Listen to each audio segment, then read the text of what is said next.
Okay, I want to go over a number of these mesh tools. I'm not going to go into all of them, but I will kind of highlight a couple key tools that we haven't quite gone over that aren't here in our modeling toolkit.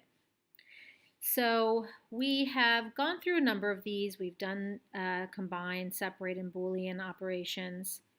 And we've done smooth, which allows you to kind of round over and create more definition to your model and add a kind of smooth look to your model. Another one that I want, triangulate basically just turns quads into tris, and if I quadrangulate, it's going to turn tris back into quads. Another one here actually that's really useful is mirror. And let me go ahead and click this box here. And what mirror does is it creates, based on the axis position, it will create a copy, a mirrored copy of whatever your model is. So right now it's set to world, so it's not necessarily going to do too much. But if I go and I set it to an object and I say I want to mirror it in the Z direction, am I upside down here? Here we go. I want to mirror it in the Z direction on the object in the negative direction. Let's go ahead and hit apply. And here we see we've duplicated that. We've duplicated our whole cube, but it's following whatever the original mesh was, if you can kind of see that.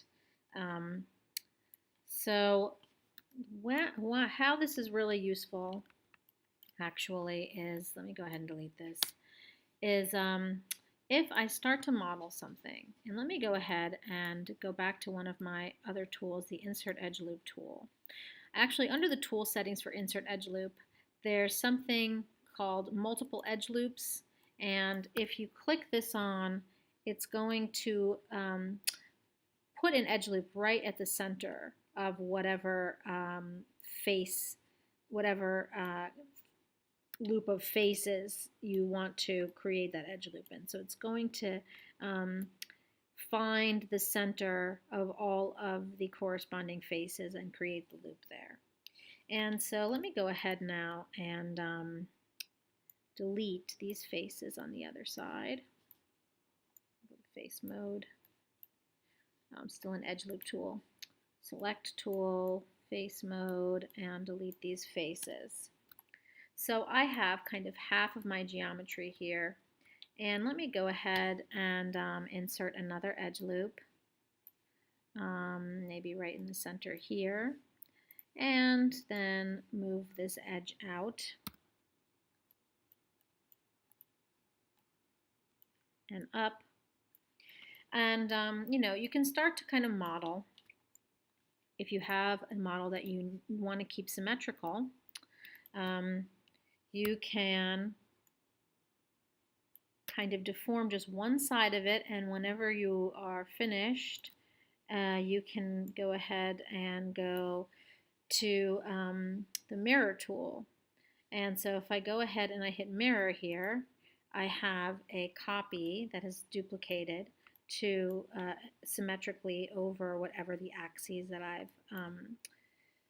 I've designated here in the axes position. So right now I had it mirror in the object mode, but I can also set it to world and it will do the same thing.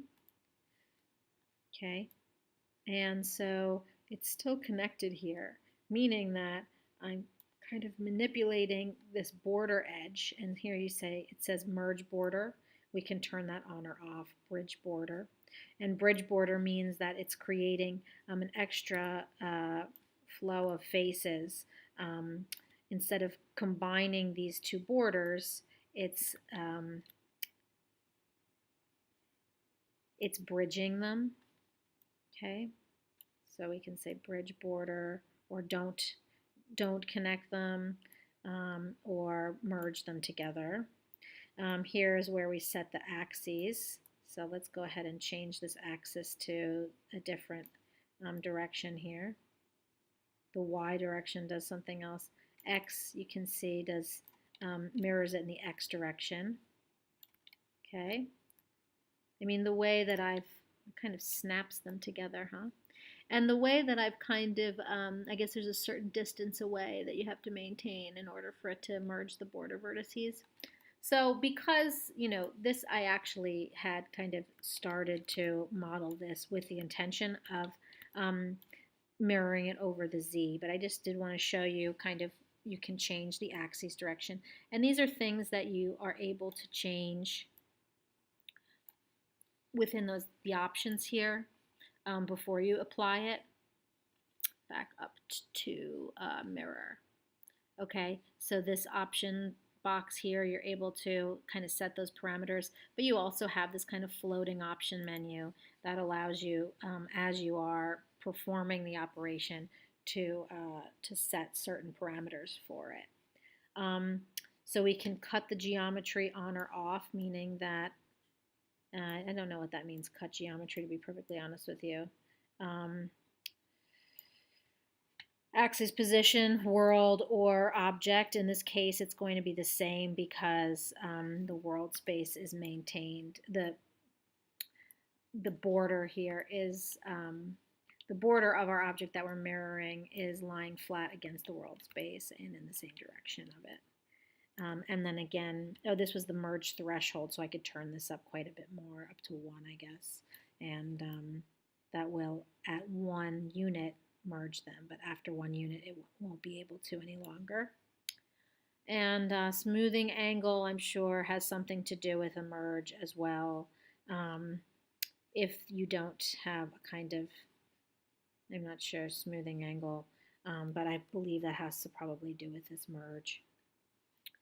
And so mirror is something that you will find if you're working with any type of symmetry to be really handy. You can model just 1/2 of your model, and then when you're done, you can merge them together. With this, you can mirror it, and it will be merged together, and you'll have like a completely symmetrical model. Let me go ahead and finish that operation. So I think I went over this kind of symmetry settings here. Let me go again into it and say I want it on the X in the actually Y, the Z direction here. So if I wanted to continue to model this symmetrically, I can go ahead and oh, it's not really loving it because it's in the object. Let me see if I go to world space, world Z. Still doesn't really love that, huh? Let me go to my outliner. Why not? It should mirror it. Oh, because we're in the world. So let me go to object. Let me see if I snap this guy back to the center. Okay, that's why. See where my axis is? I want to, now that I've mirrored this, let me center the pivot and then go into object Z, and that should do it. Still doesn't want to. Still is not recognizing that this is actually symmetrical to this, which is unfortunate. It should do that. It shouldn't do what it's doing. Go ahead and delete this cube and try one more time. Okay, I've created a cube. Go to object mode and shaded mode. And I'm going to insert an edge loop. And I'm going to delete some faces here.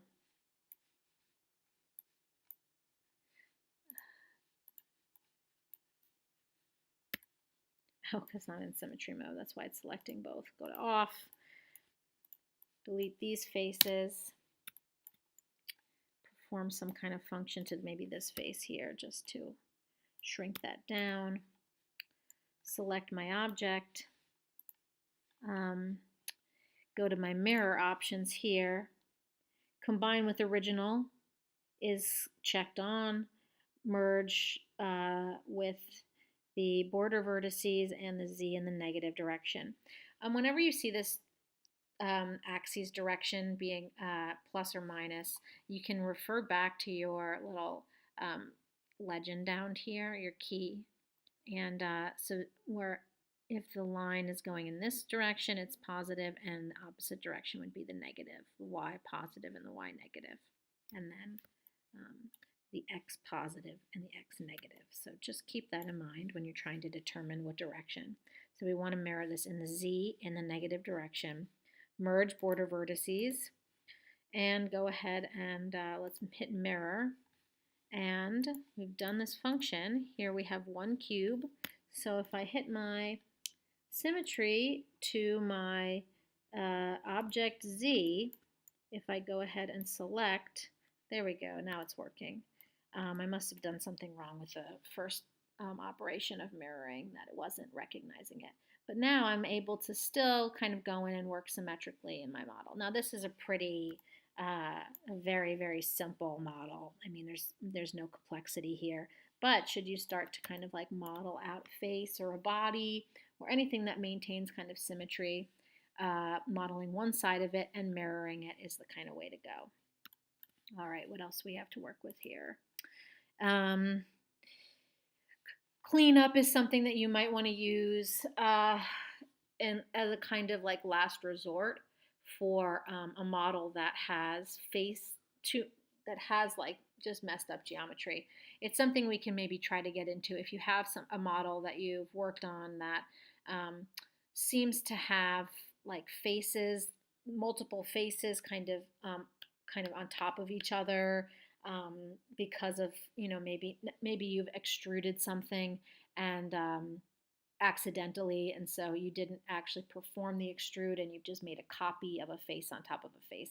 Cleanup is something that we'll be able to maybe take care of some of those. If we click on here, you can see this basically is kind of an automatic way. It doesn't always work very well, but it's a way that you can delete, in this case, matching polygons, different kind of bad geometry here, remove geometry. So something that you might want to look into, you can go to help on cleanup options to see if you have a model that looks really messed up, you might be able to fix it with cleanup. That's kind of it for this menu that I want to go into. Edit mesh, we've done a number of these already. We've added divisions. We've used a bevel. We use the bridge. Don't know what circularize is. Don't ever use collapse. Connect is something that I don't find to be very useful. If I select here like two edges, let me turn symmetry off. If I select like these two edges, I can go to edit mesh and hit connect, and it'll just drop in an edge between those two to connect them. Maybe this is useful for something. I've never really used it. What I see that does is it creates five-sided geometry here that could become a problem should I start manipulating this model, let's say by, you know, pulling this vertex up, and now I have this, and now I have this face that isn't flat. Okay, don't want to do that.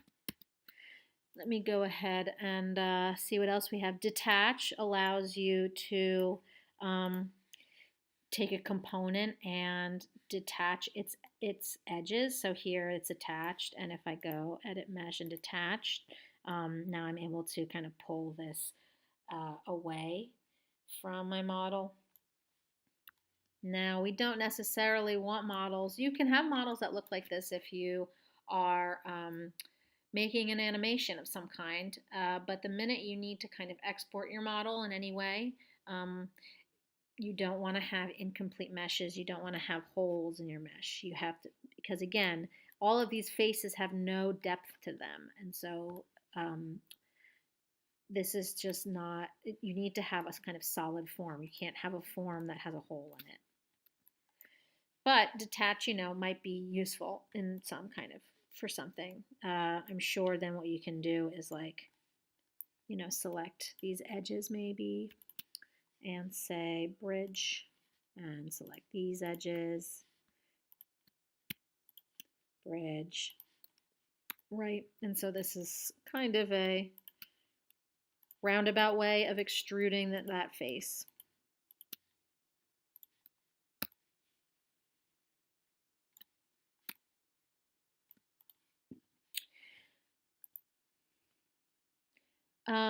Merge is kind of like target weld. If I have these two edges here and I go merge,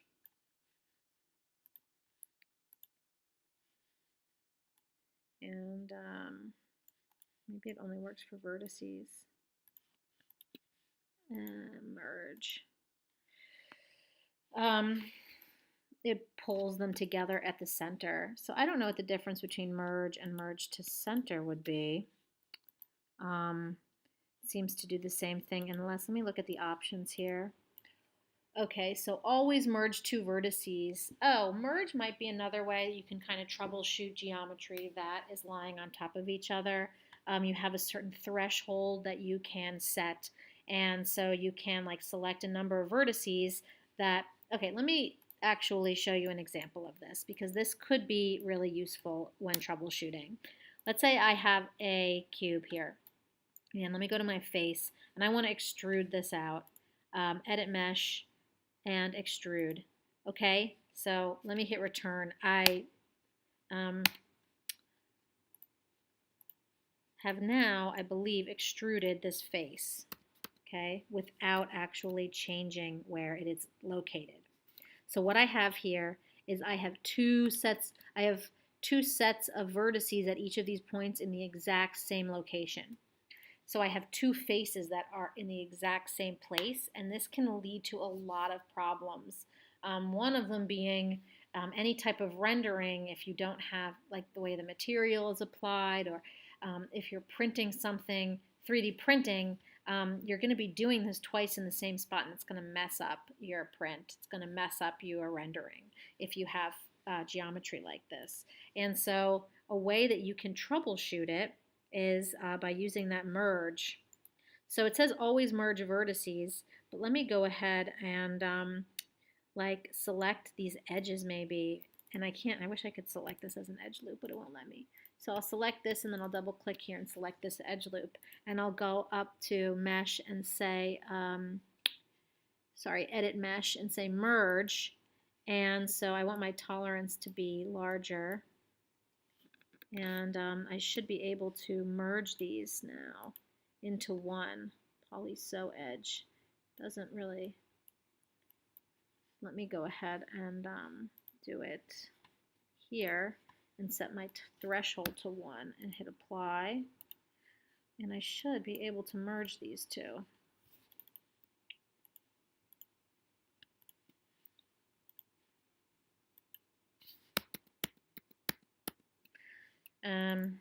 Let me go ahead to my vertex and select my vertices and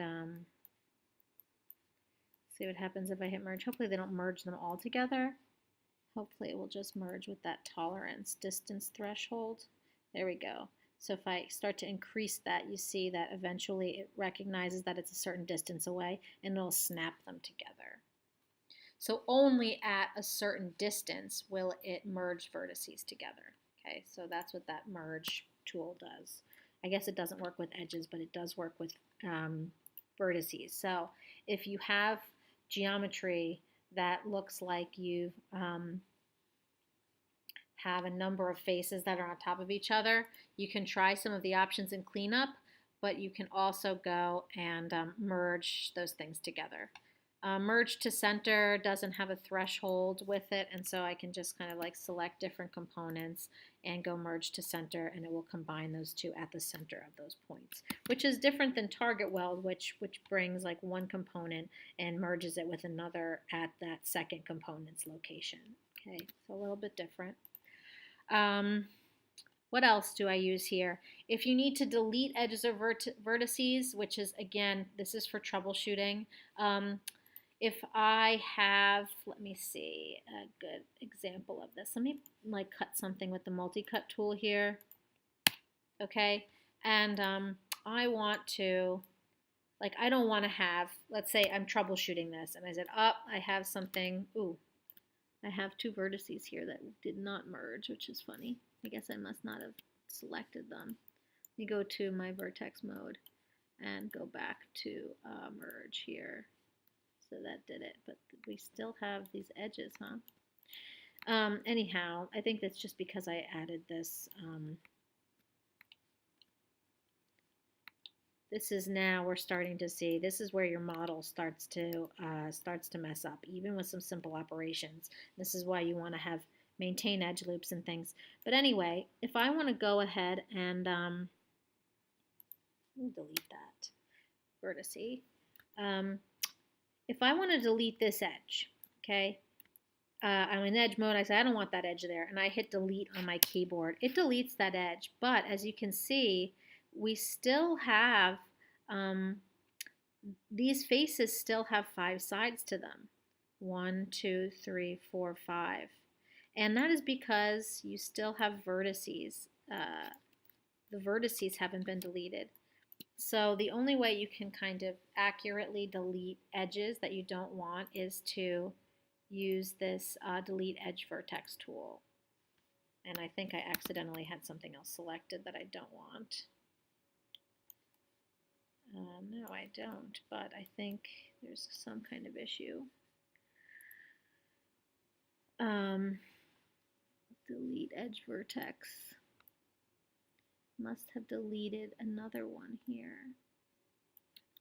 Let me go ahead and use the multi-cut tool. Maybe I can cut between these two. This one and this one. And this one and this one. Okay, now we have our geometries back to normal.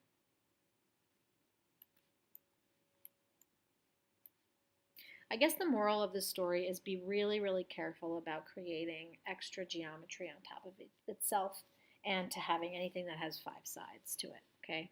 But these are some tools that you can use. Just one more time, delete edge vertex, clean up, and the merge tool are different ways that you can clean up your geometry. And particularly with this project that's due, you're gonna want to have one. The purpose of it is to model one clean model without any of those kind of errors and geometry on top of itself, so that if I go in while I'm grading it and do cleanup, it's not gonna like reveal a whole bunch of problems. Okay. Okay, what else do we have? We've done insert edge loop, we've done multi-cut, we've done target weld. Those are really a lot of the big ones that I always use. The others here, I don't really use them. So if you want to learn about them, go right ahead and click an option box here, and there are tool helps. There's a tool help for whatever that tool is if you want to learn about create polygon. I mean, like, some of these tools are just not that useful. So like create polygon allows you to like manually draw a polygon, and it has to be a plane. So there you have like a plane that you've just inserted. I mean, that could be helpful. Go to face mode here and maybe extrude out of face. Right, pull this up. This is a good example of this. I think we talked about this before. So now I've created not necessarily a poly primitive, but I'm not using one of the primitives to start, but I've kind of created my own primitive. What you see here, though, is a black object. If I go to my lighting, two-sided lighting, that'll change that. But I think that only changes it in the viewport. I'm not sure. If we go to display, like I said, there's always one face that there's only one face that maintains material information, and traditionally.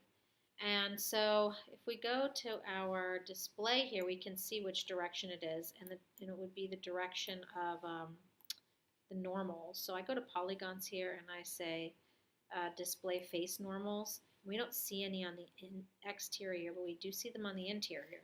So what this is telling me is that even though I have two-sided lighting on here in my viewport, that it's actually the interior faces of this object that are the ones that are going to retain material information. So I want to go ahead actually, and while this is fine here, I want to actually go ahead and under Mesh Display, I want to reverse, and this will reverse the normals for my object. And so now you see I have my normals pointing out. What normals are, they're the direction which material information gets projected out from the model, I guess you could kind of say. And so it's good to kind of, and they're also the direction which, if we go to like our face mode here and let me double click and bring my tool settings back. And for select here, and I want to change. Let's see if I go to like move this and I want to change this to component. It changes my axes to the direction of the normal. Okay, so the normal actually helps in dictating the direction of the component. Okay. Anyway, so okay, that was another tool here, this create polygon tool. Edge slide is something that is also probably on this transform constraint edge slide here. I said I would kind of talk about this. Let me go ahead and scale this down here and insert an edge loop. If I insert an edge loop at the center, and again, you can do relative distance from edge, equal distance from edge. Doesn't seem to do what you think it would do. But it says multiple edge loops, use equal multiplier times 1 was what's going to place your edge loop right in the center. So if I have this edge selected here, oops, go ahead and select my edge loop. And if I move this edge loop up and down, I'm in component mode. Let me go back to world mode. If I move this edge up and down, it maintains the size of that edge. I can change that if I want to just slide that edge loop, like I want to move it up a little bit, but I want to move it up along the surface. I believe if I go to edge slide here, drag with middle mouse button to slide. Let me double click and go back here to edge slide. Drag with middle mouse button to slide. Doesn't seem to do what it says it's doing. Here's edge slide here. So if I have edge slide on to transform constraint, it will slide the edge up and down the surface. So that's another tool that I wanted to show you, which is useful, you know, like if I've dropped in edge loops and I want to just kind of tweak where they're placed on my surface, but I don't want them to like maintain their size. This is how you would be able to kind of readjust where they're positioned on the model without manipulating the model's shape. And let's see some mesh display stuff here. Is there anything else that I want to make you aware of besides reverse that I use pretty often? This is, I think, where you can kind of just display and change some different parts of the display of your poly model. Let me see here. I don't use any of these, so I'm not going to get into them. So that kind of does it. We've gone over the mesh tools here. There are other ones you can feel free to experiment with, but I think the ones that we have in our modeling toolkit are the ones you use the most, along with insert edge loop I use all the time. Merge to center are really helpful, and some of these other ways of kind of cleaning up models that you have issues with. Mirror also I use all the time. Fill hole is also used pretty often. And then again, once I'm done and this seems to be kind of a faceted shape, but if I have a lot of if I'm making modeling anything that is a little bit softer, smoother, using that smooth tool. So our next 2 videos are going to be a tutorial of me modeling something for you so you can get a sense of how to do it. I haven't really been making any shapes that are recognizable. I've just been kind of using um, just kind of freehanding it so that you're able to kind of see what the tool does, but not necessarily how it applies to actually creating a model. So the next two videos I'll do one video that uses curves and surfaces to be able to create a model, and then I'll do another model just modeling with using polygons. And so there will be a link to my reference materials. So if you want to follow along or you want to try to model what I've modeled, you can in preparation for modeling your own form that is based off of some kind of object that you photograph. So we'll get into that into the next videos.